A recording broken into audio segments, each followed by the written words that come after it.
then you look at the world now and you say, well, hold on a minute.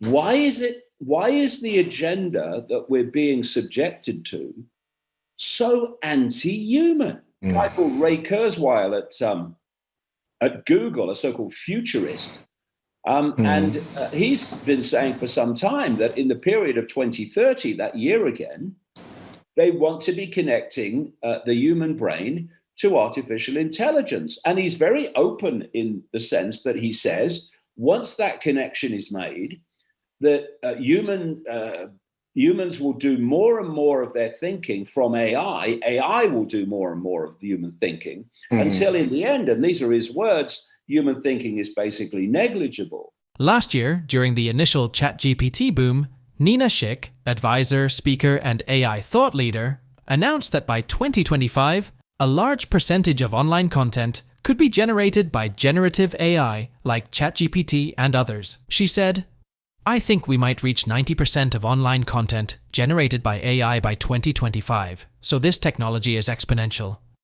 I believe that the majority of digital content is going to start to be produced by AI." You see Chatgpt, but there are a whole plethora of other platforms and applications that are coming up. Additionally, companies including search engines like Google and social media platforms like Twitter and Facebook are also using artificial intelligence to moderate content. Various leaders in the tech space believe the vast number of content uploaded on the internet daily can only be properly moderated with help from artificial intelligence. However, what this is doing is eroding the human presence online and forcing people to conform to only what is approved by the mainstream. Artificial intelligence alone is not the problem, but we have to be extremely cautious about those who develop these models and force them on us, particularly because the agenda is not just to have AI generate or censor what you read, watch, and like on the internet. It is the complete erosion of the human feel from the digital sphere we've all been forced to inhabit.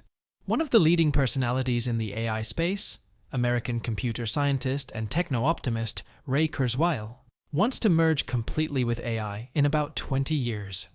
In his 2005 book, The Singularity is Near, Kurzweil predicted that computers would reach human-level intelligence by 2029 and that we would merge with computers and become superhuman around 2045. While having the abilities of Chatgpt and other AI models sounds good, several popular speakers have exposed the dangers of this so-called singularity. According to popular speaker and author David Icke, this could be the end of humanity forever. Icke believes the plan is not to make us superhuman, as Kurzweil and others have indicated, but to make us machine-dependent zombies with no thoughts of our own, except that which is approved by AI and those that control it. We will present clips from Icke's interview with the Killer podcast on the dangers of artificial intelligence and Kurzweil's singularity.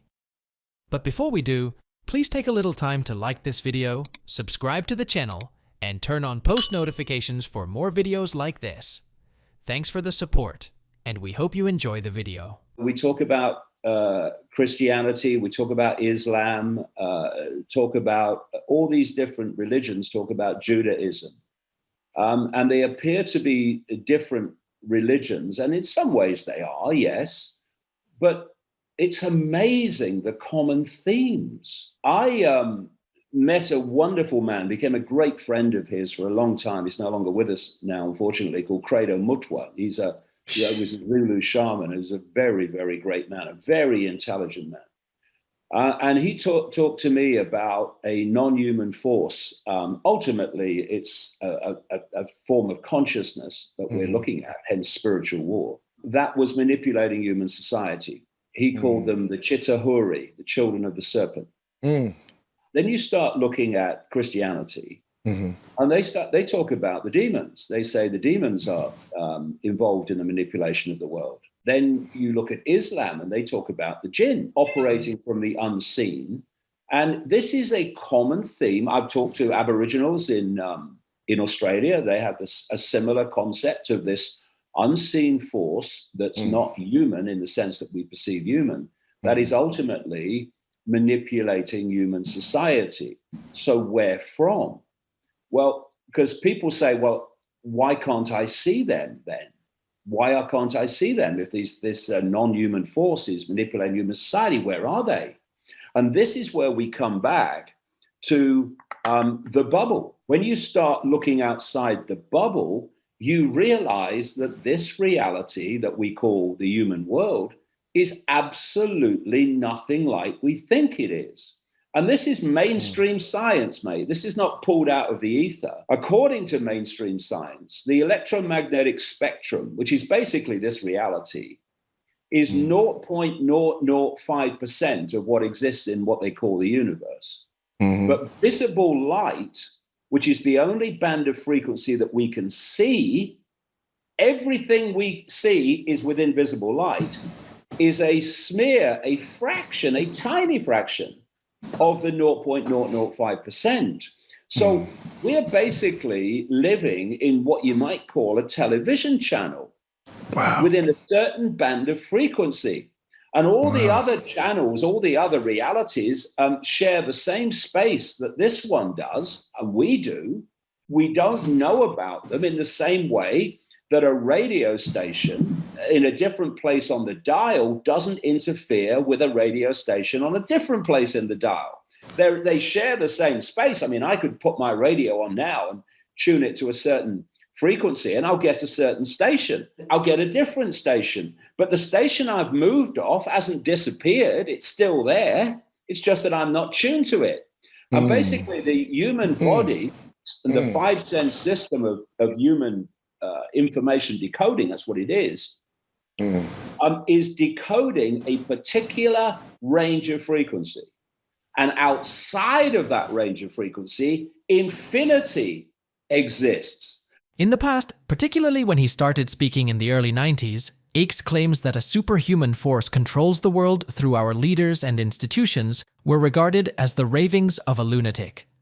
Many more scientists are discussing the possibility of the world being a simulation today. Plus, the events of the past few years have made millions realize that we are being lied to by many of the institutions we've trusted our whole lives. Icke says this superhuman cult is trying to erode the human experience and presence in the world. And that's exactly what happens if Kurzweil's proposal of a singularity, which they say will occur when we all merge our brains with the cloud, ever becomes a reality. Merging with the cloud, stuck in our basements, with tubes and wires sticking out of every part of our bodies, opening doors with our minds, and getting direct instructions from the AI overlords. It's like the plot of every badly written Hollywood movie of the coming dystopian future, only this is not a movie you can watch, laugh about, and ignore. This could be the rest of our lives if nothing is done about these sadistic egomaniacs and their lofty plans. Let's get back to Icke's video. When an entity or a spacecraft or whatever is outside the frequency band of visible light, we can't see it. The body cannot see outside that frequency. Mainstream science. So when these entities or a craft, whatever, enter visible light, they appear to us to have come out of nowhere, entered our visual frequency. And when they leave, they appear to have disappeared. They haven't. They've just left that frequency band that we can see. What you have, and all these ancient cultures talk about it, and I've talked to people, so many people within the military industrial intelligence complex, you might say, around the world, and people who've had experience of that, and they tell you the same story, that this reality is being manipulated by a non-human force that operates outside the frequency band of human sight. Although it can enter, like I say, and that's when people say, I had this interaction with this non-human entity. So that's what's happening, and all the ancient cultures talk about it. Then you look at the world now and you say, well, hold on a minute. Why is the agenda that we're being subjected to so anti-human? It's all anti-human. You've got human-caused climate change, which is a hoax to demonize carbon dioxide. Carbon dioxide is the gas of life. If carbon dioxide falls to a certain level, the natural world starts to die. The natural world breathes or takes in carbon dioxide as we breathe oxygen. Now they're changing the atmosphere through some of the things that Gates is doing. We've got this guy, Elon Musk, a total fraud, by the way, Yes. with the SpaceX low orbit satellites firing 5G and other electromagnetic systems at the Earth, the very atmosphere that we live in. All this is going on. They want to replace human thinking. This is what they're saying openly now. A guy called Ray Kurzweil at Google, a so-called futurist, he's been saying for some time that in the period of 2030, that year again, they want to be connecting the human brain to artificial intelligence. And he's very open in the sense that he says, once that connection is made, humans will do more and more of their thinking from AI. AI will do more and more of the human thinking until in the end, and these are his words, human thinking is basically negligible. So, I mean, how anti-human can you get?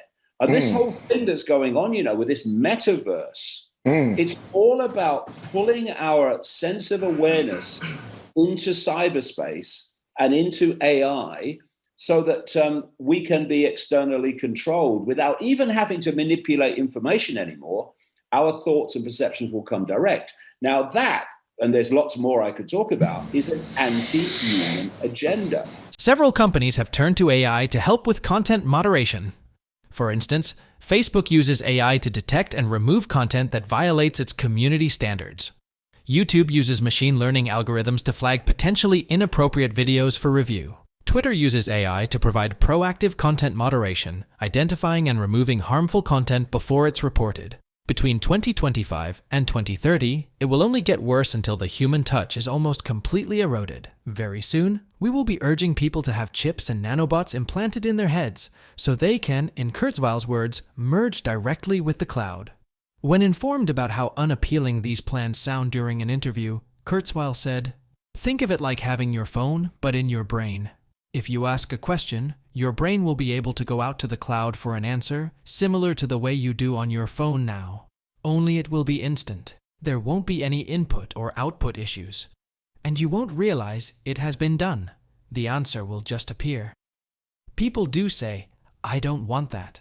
They thought they didn't want phones either. These people won't accept defeat or accept that many people now see through their plans. And it will not be as easy enforcing these new plans as it was with previous plans. Icke urges that we must learn to resist simply by saying no and being very emphatic about our disagreement and unwillingness to go along with these crazy plans. Please share your thoughts on David Icke's warnings in the comments section below. If you found this message compelling and enjoyed the video, be sure to give it a thumbs up, share it with others, subscribe to our channel, and turn on post notifications for more thought-provoking content. Thank you for watching.